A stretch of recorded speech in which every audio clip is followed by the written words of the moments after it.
I have another little subject here under communication called how to conduct a meeting.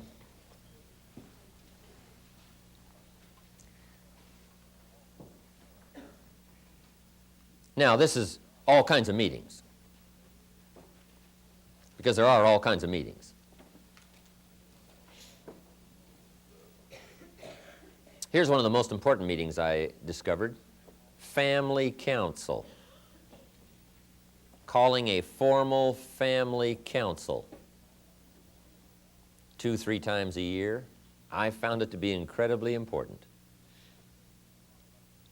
where everybody gets to come, bring their notepads, and talk about whatever they want to talk about in a formal way. Sometimes some things you just can't cover just passing during the day and sitting at the breakfast table, and somebody's coming in and somebody's leaving, and there's a lot of problems you just can't get solved, things you can't talk about till you just kind of call a formal meeting. Say, everybody bring your notes, and we sit around this table and we give everybody a chance to talk and say what they think's right and say what they think's wrong, and get this interchange going. Formal family council I found to be incredibly helpful. Now, let me give you a little clue on conducting a meeting. First phrase: better than a poor meeting is no meeting. If you're not going to have a good meeting, well planned, well thought out, well put together, the best thing to do is just skip it. If you're going to have a meeting, a get-together, have a good one. Now, here are some things to consider when you put a little meeting together. First of all is the place. You've got to have a good place.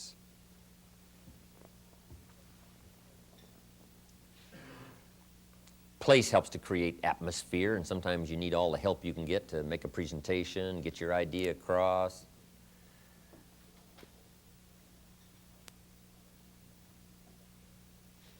We've discovered you can't have a success seminar in a broken down motel. Right? I mean, the two just don't add up. You got to go to a nice place, a place that'll help you with the atmosphere and whatever.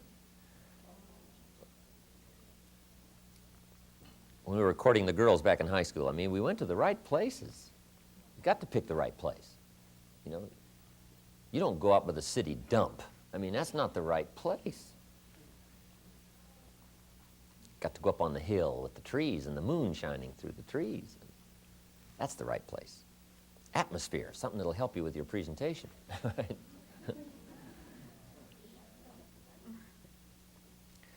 Privacy. Picking a good place where it's private. I was asked to give a speech one time in Sambo's restaurant. And Sambo's is okay, but they had this breakfast meeting going. I couldn't believe it. This room they had didn't have any doors on it.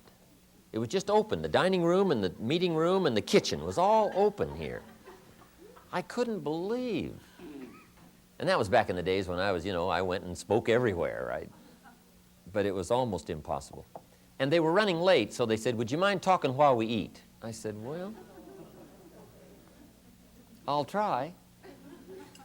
And I got up and tried, but it was almost impossible. I almost said, "Hey, let's wait for another time. This isn't going to work." Nobody could hear me. There wasn't any sound system, and I don't know, there's about 150 people there, and everybody was trying to eat, and the waitresses are running in and out, and I'm trying to talk.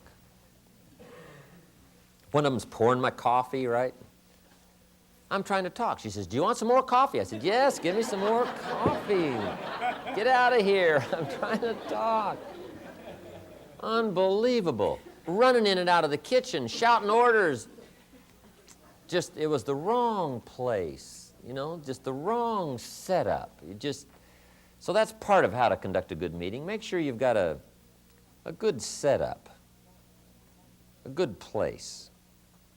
We've also found if you want to conduct a good meeting, you've got to have a checklist so that you don't miss anything, checking everything off.